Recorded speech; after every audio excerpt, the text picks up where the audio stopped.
তো আমরা 26 এর যে হোমওয়ার্কসটা ছিল সেগুলির আমরা ট্রানজ্যাকশনসের যে জার্নালসগুলো হবে সেটা আমরা ওরালি ডিসকাস করে নেবো। আর যদি কোনোটা একটা কমপ্লিকেটেড থাকে, कॉन्सेप्ट नতুন যদি থাকে, সেটা আমরা শিখে নেব। तो पहला जो ट्रांजैक्शन है वो है outstanding interest allowed. Outstanding interest allowed, इसका मतलब क्या हो रहा है? मतलब पहले चीज को समझो। Outstanding interest allowed, interest interest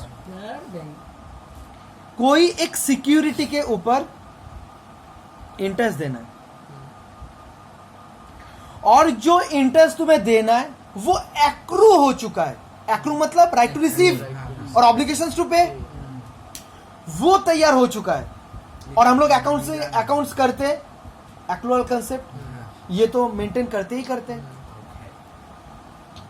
तो जो इंटरेस्ट है वो एक्रू हो चुका है, तब ना जाके आउटस्टैंडिंग। एक्रू हुआ है, पेमेंट नहीं हुआ है, तब ना जाके हुआ आउटस्टैंडिंग। ठीक है, तो बोल रहा है outstanding interest allowed. Outstanding interest हुआ है, इसका जर्नल दो। ठीक है, ठीक है। अब ये जितना भी ट्रांजैक्शन है ये हर बारी में एकदम से नहीं होगा, पूरा ठंडा दिमाग रख के इसको करना है।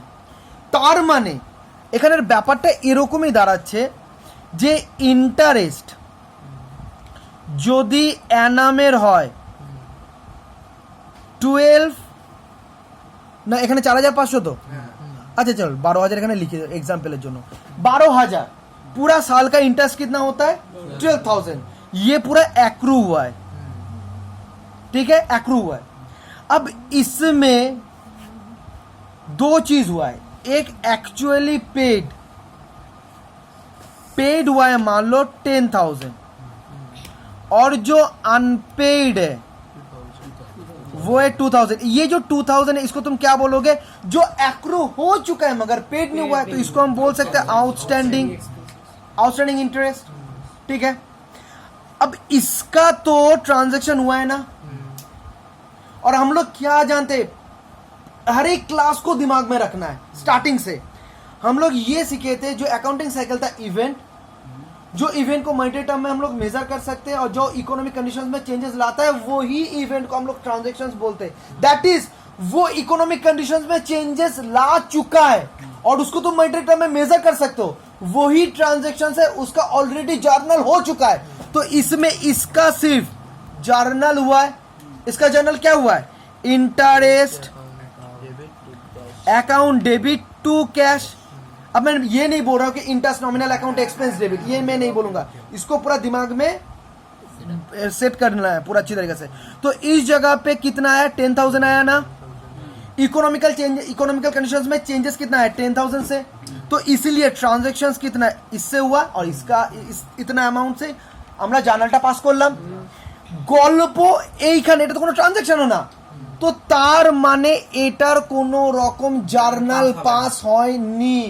হবে না কেন? হয়নি, জার্নাল এটার পাস হয়নি। কিন্তু আমাদের এটা মাথায় রাখতে হবে যে সারা বছরের ইন্টারেস্ট এক্সপেন্স কত? 12,000। অ্যাক্রু হয়েছে 12,000, তার মানে অ্যাক্রুয়াল কনসেপ্টে আমাদের इंटरेस्ट बाबत खर्च कितना दिखाना होगा? 12,000 दिखाना होगा, मगर थ्रू जर्नल हम लोग कितना दिखाए? 10,000, मगर मुझे दिखाना होगा कितना? 12,000 से दिखाना होगा। इसलिए अब इसका जर्नल अगर मुझे दिखाना है एकदम नॉर्मल कंसेप्ट, तो क्या करना है? इंटरेस्ट को 2,000 से इंक्रीज करना है। तो अगर 2,000 से इंटरेस्ट को इंक्रीज करना है तो क्या करना होगा? इंटरेस्ट को और भी डेबिट कर दो, जो एक कंसेप्ट हम लोग सीख चुके थे। यही सिचुएशन है, ये भी देखो, इंटरेस्ट को मैंने रिकॉर्ड किया, दैट इज इंक्रीज हुआ ना। इंटरेस्ट कैसे इंक्रीज हुआ? डेबिट करके इंक्रीज हुआ। तो मुझे क्या करना होगा? 12,000 का जो इंटरेस्ट था वो 10,000 रिकॉर्ड हुआ, तो 2,000 से और भी बढ़ाना होगा। तो अगर इंक्रीज करना तो भैया डेबिट कर दो, काम ही खत्म। क्यों फिर से सोचोगे ये रेन इंटरेस्ट कौन सा नेचर टाइप ऑफ अकाउंट? सोचना ही नहीं है। अब प्रो लेवल पे हम लोग को खेलना है, ठीक है। इसलिए डेबिट हुआ, उसको और भी बढ़ाना है, डेबिट कर दो, ठीक है। इंटरेस्ट अकाउंट डेबिट 2,000, मगर ये तो अभी हम लोग का पेमेंट ही नहीं हुआ है। That means outstanding. अच्छा इस बार हरबरी ने आउटस्टैंडिंग इंटरेस्ट, अच्छा तो ये रिप्रेजेंटेटिव पर्सनल अकाउंट और जो अलाउ कर रहा है मुझे, ठीक है अभी मुझे देना नहीं होगा, अब बाद में दीजिएगा, तब ना जाके ये आउटस्टैंडिंग हुआ, ठीक है। इसलिए वो क्या है, गिवर है। Outstanding interest representative personal account giver, इसलिए क्रेडिट, हटा दो इसको। अब प्रो लेवल पे खेलना है। लायबिलिटी का कौन सा बैलेंस होता है, क्रेडिट बैलेंस होता है, और भी अगर क्रिएट करना है क्या करना होगा, क्रेडिट, बस खत्म। टू आउटस्टैंडिंग इंटरेस्ट 2000, ये होगा उसका जर्नल, पहला जो ट्रांजेक्शन है। Outstanding interest allowed, interest account debit to outstanding interest. Salary due to an employee but not received by him, salary due to an employee but not received by him, তার মানে আবার outstanding salary, তো গল্প তো একই, salary account debit to outstanding salary. Next insurance premium paid in advance, আবার একটুখানি গল্প, প্রিপেড, थोड़ा स्टोरी करके समझ लेते हैं इसको पहले के रेंट, सॉरी इंश्योरेंस 12 मंथ्स का अगर 1000 करके ले लेंगे तो होना चाहिए 12,000, ठीक है। ये एक्रू इस साल का, मगर एक्चुअली पेड हुआ है मान लो 14,000 का, ঠিক আছে। তো তার মানে ট্রানজেকশনটা কোনটার, একরূপ তো ট্রানজেকশন হয় না, না মনিটারি টার্মে চেঞ্জেস আসে না ইকোনমিক্যাল কন্ডিশনস মে চেঞ্জ আসে, সরি মনিটারি টার্মে না মেজার করা যায় না ইকোনমিক্যাল কন্ডিশনসে চেঞ্জেস আসে, তাহলে এইটা তো না, গল্প তো এইটা ট্রানজেকশন, तो तार माने एटर क्षेत्र हमरा जर्नल पास कर दिए, हम लोग इसके लिए जर्नल पास कर दिए। उसका क्या आया, insurance premium account debit to cash 14,000, किंतु गल्प तो अन्य, हम लोग को क्या दिखाना है, जो अकाउंट्स हम लोग को बनाना है, फाइनल अकाउंट्स बनाना है, वो तो एक्रूअल, पीरियोडिसिटी कंसेप्ट, ये सबको कंसीडर करके बनाना है ना। तो पीरियोडिसिटी कंसेप्ट क्या बोलता है, 12 महीना का तो 12 महीने का दिखाओ, मैचिंग कंसेप्ट, तो यही तो बताता है कि एक साल में ये पीरियड में जितना इनकम हुआ उसके साथ जो जो एक्सपेंसेस मैच होता है सिर्फ उसको ही दिखाओ। तो तार মানে আমি এক বছরে যে বেনিফিটটা পেলাম ইন্স্যুরেন্সের থেকে, যতটা আমি প্রোটেকশন পেলাম সেটা তো এক বছরই পেলাম, তাহলে আমি খরচটা কেন 14 মাসে দেখাবো, 14 मंथ्स का हम क्यों दिखाएंगे। तो इसलिए इसको क्या करना है, एडजस्ट करना है। अब एडजस्ट करने के लिए आ जाएगा, इंश्योरेंस प्रीमियम को क्या किए थे, इस जगह पे डेबिट किए थे, इसको घटाना है तो क्रेडिट कर दो, কত সহজ, আর গোল্ডেন রুল ভাবতে হবে না। তাহলে এইটাকে এবার কি করব, इंश्योरेंस प्रीमियम के क्रेडिट করব 2000, तो इस जगह पे डेबिट हुआ था 12,000 से, इस जगह पे क्रेडिट हुआ 2000 से, तो इन नेट में इंश्योरेंस प्रीमियम डेबिट हुआ कितना 12,000 से। 12,000 से ये जर्नल पास करने के बाद ऑटोमेटिकली इंश्योरेंस प्रीमियम कितना दिखाई दे रहा है ना, 12 दिखाई दे रहा है, देखो 12 है, ये देखो अच्छी तरीके से देखो, 2 इंश्योरेंस प्रीमियम मैंने क्रेडिट किया, क्या कितना दिखाई दे रहा है, 12 दिखाई दे रहा है।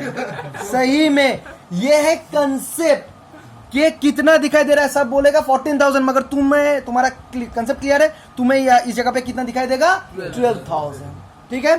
अब इस जगह पे प्रीपेड इंश्योरेंस, আবার ওই একই গল্প, prepaid insurance representative personal account, উড়ি বাবারে নিয়ে বসে রয়েছে, তার মানে রিসিভার আর डेबिट। अब प्रो लेवल पे खेलना है, एसेट क्रिएट होगा, एसेट का डेबिट बैलेंस होता है, और भी बढ़ाना तो डेबिट कर दो, इंश्योरेंस प्रीमियम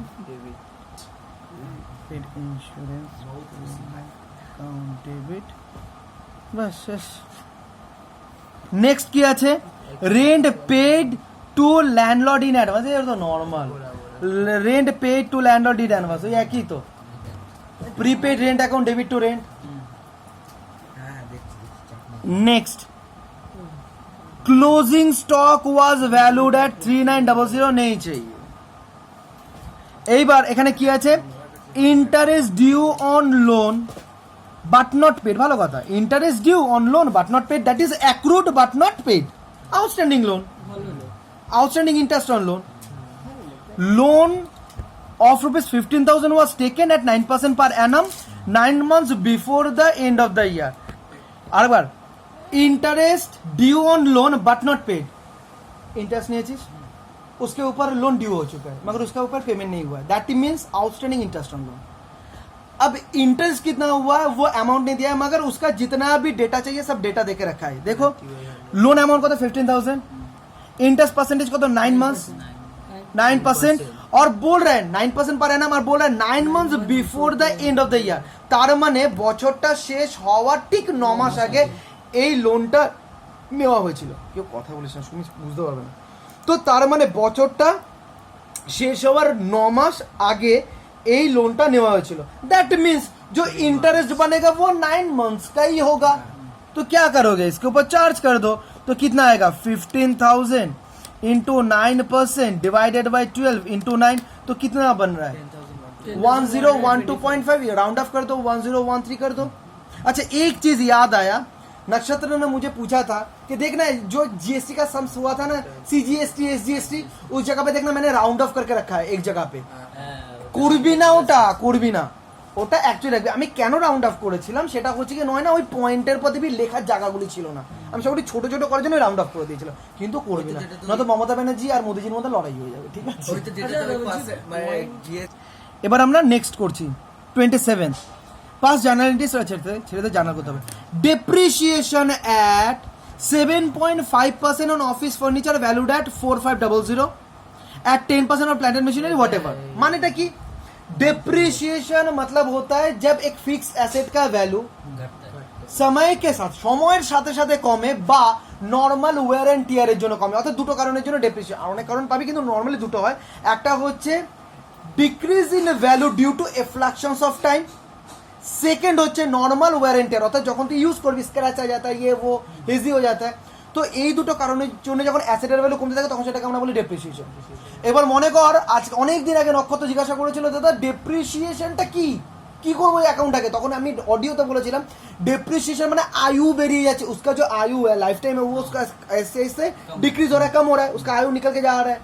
तो আজকে আমি কি করব ওই অ্যাসেটটাকে ক্রেডিট করব। क्यों क्रेडिट करेंगे, asset year account goes out credit और डेप्रिसिएशन नॉमिनल अकाउंट लॉस, इसलिए डेबिट, इसलिए डेप्रिसिएशन अकाउंट डेबिट टू वही एसेट। इसको क्या लिखना है, सिर्फ डेप्रिसिएशन मत लिखना है, उसको क्या लिखना है depreciation on furniture account debit to furniture. মানে এখানে তিনটে আলাদা एग्जैक्टली भैया, नहीं तो समझ में ही तो नहीं आएगा कि ये जो डेप्रिसिएशन এইটা যেটা ডেপ্রিসিয়েশন একটা কি বলতো ফান্ড, একটা জিনিস আরেকটা বোঝাই, আরেকটা তাহলে ভালো মতন বুঝতে পারবি ডেপ্রিসিয়েশনটা কি জানিস। যেমন ধর আজকে ওদের একখানা বড় মেশিনারি আছে, ঠিক আছে, এই মেশিনটার দাম হচ্ছে 10 লাখ টাকা। আজকে যদি ওরা ভাবে যে इसका तो चलेगा लाइफ, इसका लाइफ टाइम है 5 ईयर्स, तो 5 ईयर्स पूरा चलने दो, उसके बाद अगर खराब हो जाएगा उसके बाद ही हम लोग क्या करेंगे फिर से 10 लाख देके वो মেশিনারি को खरीदेंगे। তো এটা তো হতেই পারে, এরকম চিন্তা ভাবনা থেকে যদি ওরা এগোয় 5 ইয়ার্স পর যখন ওই মেশিনারি খারাপ হয়ে গেছে তখন ওদের কাছে তো টাকাই নেই 10 লাখ, সামনে একটা বিরাট বড় প্রজেক্ট, এবার ওই প্রজেক্টে টাকা লাগাবে নাকি মেশিনারিটা কিনবে, বাস ফেসে গেল ওরা, प्रॉब्लम हो जाएगा ना। इसीलिए प्रोविजन वाला कंसेप्ट चलता है, प्रोविजन और रिजर्व, निजेर भाई और कजन ब्रदर, प्रोविजन और रिजर्व। तो इसीलिए कंजर्वेटिज्म कंसेप्ट देख कत किचु लिंक হবে, पहले बाद में जाके होगा ना, इसलिए बाद में जाके पैसा लगेगा ना, इसलिए पहले से ही थोड़ा थोड़ा थोड़ा थोड़ा करके एक फंड बनाओ, ठीक है, जहां पे पैसा को जमा करते रहो। जब 5 इयर्स खत्म होगा उस समय देखना तुम्हारे वो कटोरा में 5 लाख 10 लाख आ जाएगा, बन जाएगा। जैसे मान लो एक साल में डेप्रिसिएशन कितना होगा, 2 लाख होगा, तो 2 लाख करके बिजनेस का जितना प्रॉफिट होगा उसमें से 2 लाख चार्ज करके वो 2 लाख वो कटोरा में डाल दो, तो 5 साल में 2 लाख करके 10 लाख से ऐसे ही आ जाएगा, ठीक है। तो उसके बाद जब 5 साल बाद अगर वो मशीनरी का वैल्यू 10,50,000 हो जाए तभी भी तो रिलीफ है, 50,000 एक्स्ट्रा देना होगा, एक ही बार में तो 10 लाख नहीं देना है। তো এই কারণে এইটা হচ্ছে একটা ডেপ্রিসিয়েশনের ব্যাপার, যে পরে গিয়ে একটা কিছু রিপ্লেস করতে হবে তার জন্য একটা ফান্ড তৈরি করা। তাহলে ডেপ্রিসিয়েশন যদি তুই আলাদা আলাদা নামে না মেনটেন করিস বুঝবি কিভাবে কোনটার জন্য কতটা মেনটেন করছিস, समझ में आ रहा है ना। इसलिए depreciation on furniture account debit to furniture. कोई प्रॉब्लम আছে দাদা তোমার একটা problem. Next maintain reserve for bad and doubtful debt at 5% of the sundry debtors which stood at 50,000, the balance of the reserve account from previous year being 3,350, the bad debt during the year 2,800, ठीक है। ये जो 50,000 के बाद जो dot है ना, उसके बाद हम नहीं सोचेंगे, वो अभी नहीं सोचना है। सिर्फ पहला जो सेंटेंस है उसको हम लोग को करना है अभी। এটা কি বলছে? Reserve for bad and doubtful date. इसका मतलब क्या होता है? आज कोई भी बिजनेस पकड़ लो, যেই বিজনেসে যতটা ক্রেডিট সেল হবে সেই ক্রেডিট সেল অ্যামাউন্ট কি रिकवर হয়? होता है उतना, कुछ ना कुछ तो पैसा वो खराब हो ही जाएगा, रिकवरी नहीं होगा। तो ये जो रिकवरी नहीं होगा वो एक बिजनेस के पॉइंट ऑफ व्यू से क्या होगा? लॉस होगा, लॉस होगा। तो जब तुम जानते हो कि हर एक नेचर ऑफ बिजनेस में कुछ ना कुछ तो लॉस होता ही होता है क्रेडिट सेल के बाद, तो ये लॉस को वाइप आउट करने के लिए या तो फ्लैश आउट करने के लिए पहले से एक फंड बना लो। वो फंड क्या काम करेगा? जो गंदा वाला चीज तैयार होगा, कौन सा गंदा वाला? जितना पैसा तुम्हें नहीं मिलेगा वो चीज को बिजनेस का जो फाइनल अकाउंट है उसमें से बाहर करना है, बाहर करना है गंदा वाला चीज को। तो इसमें पानी डालना होगा ना, वो पानी होगा एक फंड। वो फंड का नाम है provision for bad and doubtful date या तो फिर reserve for bad and doubtful date. ठीक है, अभी याद रखना, कोई भी रिजर्व हो, कोई भी प्रोविजन हो, मतलब फ्यूचर में कोई एक काम करना है, फ्यूचर में कोई एक काम करना है, उसके लिए तुम अभी से कोई फंड तैयार कर रहे हो, वो रिजर्व हो या तो फिर प्रोविजन हो, जो भी हो, उसको तुम कोई भी कारण में एक्सपेंस नहीं करोगे, क्योंकि वो जो तुम तैयार कर रहे हो ওইটা ভবিষ্যতে এক্স্যাক্ট কোনো একটা পার্টিকুলার পারপাসের জন্য তৈরি করা। যেমন আমি একটা সহজ এক্সাম্পল দিতে পারি, আজকে যে রিতমের ফোনটা রয়েছে, এই রিতমের ফোনের পেছনে 100 টাকা আছে, ये है उसका प्रोविजन। अगर कोई सिचुएशंस में वो अटक जाए, ये पैसा को एक्सपेंस करके वो घर लौट सकता है। तो তার মানে এই যে 100 টাকা, এই 100 টাকাটা কিন্তু ওর কাছে অ্যাসেট নয়, এই 100 টাকাটা কিন্তু ওর प्रोविजन। मतलब फ्यूचर में कोई एक सिचुएशन तैयार होगा जहां पे ये 100 लगेगा, इसलिए वो 100 इस जगह पे रख रहा है। तो बैकअप प्लान, तो ये बैकअप प्लान जो ये है, ये फ्यूचर का कोई लायबिलिटी को पे करना है। तो फ्यूचर का कोई लायबिलिटी को पे करने के लिए जो भी पैसा हम लोग रखते हैं जिस जगह पे, वो हम लोग के लिए एक लायबिलिटी होगा, क्योंकि अगर हम अभी इसको खर्च करते तो बाद में जाके कहां से खर्च करेंगे? ठीक है, इसलिए उसको हम एक लायबिलिटी की तरह ही उसको कंसीडर करेंगे। तो ऑटोमेटिकली वो कहां पे आ जाएगा? Positional statement, that is balance sheet का लायबिलिटी साइड में।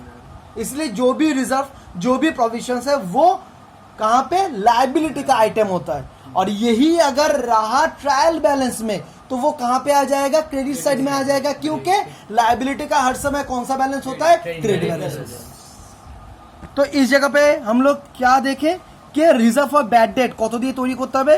যদি 50,000 সেল हो, उसके ऊपर 5% चार्ज करके कि मुझे इतना नहीं भी मिल सकता है, তার মানে কত আসে? 2500 নাকি? 50,000 এর উপর 5% যদি চার্জ করি 2500, তার মানে 2500 আমি নাও পেতে পারি। इसके कारण से एक फंड हम बना रहे हैं जिसका नाम है reserve for bad debt, bad and doubtful date. ठीक है, मगर इसका जर्नल अभी तुम लोगों को मैं नहीं दिखाऊंगा कि इसका जर्नल क्या होगा। मैंने इस जगह पे सिर्फ ये चीज समझाया, ये reserve for bad and doubtful date होता क्या है और इसका अमाउंट हम कैसे निकालेंगे। ठीक है, পরে দেখাবো এগুলি। Next, unexpired insurance as on the date of balance sheet amounted to 430। তার মানে এই 430টা হচ্ছে প্রিপেইড। তার মানে কি? Prepaid insurance premium account debit to insurance account, insurance premium account. समझ में आ रहा है ना Surya? Next, the annual telephone rent 600 was paid on 7/1/2017। এবার কি বলছে?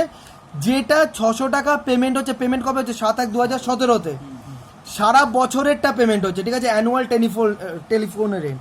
ঠিক আছে, তো তার মানে এর মধ্যে থেকে বার করে নে, তাহলে এর মধ্যে থেকে যতটুকুনি পার্ট আছে, এবার এটাকে আমি অনেকভাবে ইন্টারপ্রিট করতে পারি। এটা তো 16 মানে 2016 টাইম। আচ্ছা, এটা কি আছে?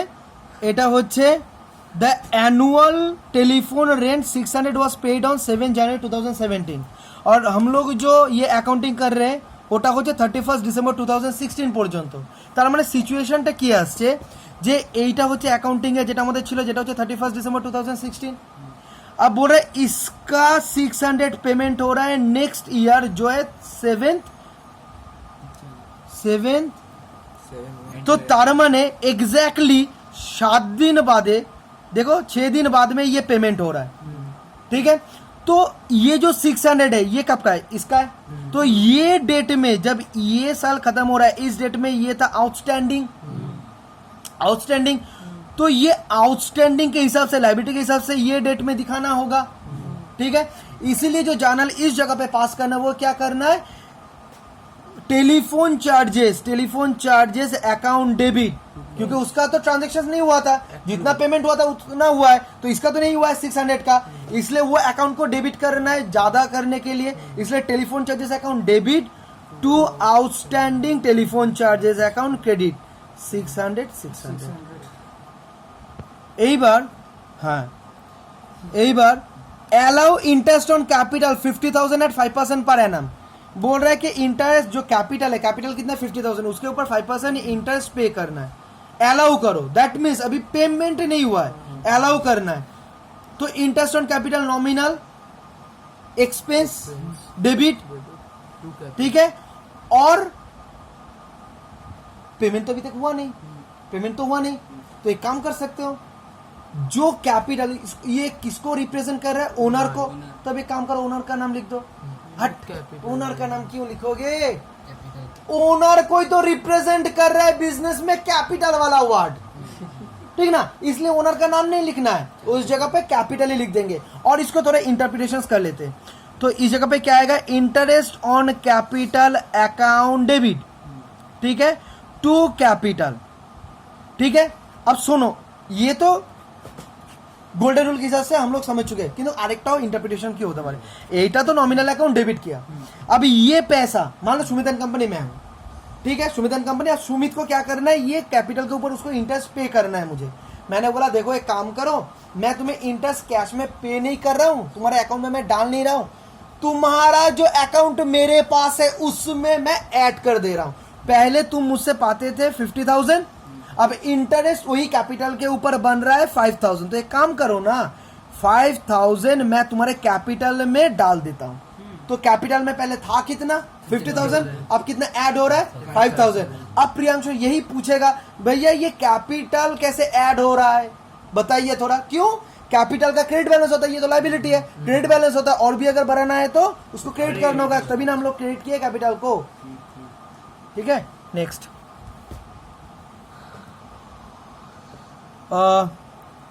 Right off goodwill account which stood in the books at 5,000, ये भी छोड़ दो अभी नहीं, ये provision for bad and doubtful debt, ये बाद में ये सब चीज आएगा।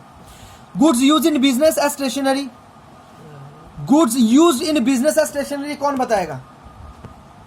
Next, commission earn but not received, normal commission earned মানে accrued but still not received, তার মানে কোনো একটা ইনকাম আমার নামে হয়ে গেছে, right to receive, that means এটা আমার অ্যাসেট। आउटस्टैंडिंग वर्ड को हम लोग एक्सपेंस के जगह पे यूज करेंगे, और जब हम लोग इनकम आउटस्टैंडिंग उसके बाद आउटस्टैंडिंग नहीं यूज करेंगे, एक्रूड। तो एक्रूड कमीशन অ্যাসেট বাড়াবি, ডেবিট মারবো, যেইভাবে ভাববি এবার সেইভাবেই হবে। অ্যাক্রুড কমিশন অ্যাসেট ক্রিয়েট করনা, ডেবিট করে দো। এবার যদি গোল্ডেন রুলে যাস, accrued commission representative personal account, giver কোন দিক দিয়ে, রিসিভার। আর আমার ইনকাম তো হয়ে গেছে রে ভাই, আমার তো তাই ডেবিট, আর ওখান থেকে কমিশন আমার income, nominal account credit, accrued commission account debit two commission, ব্যাস।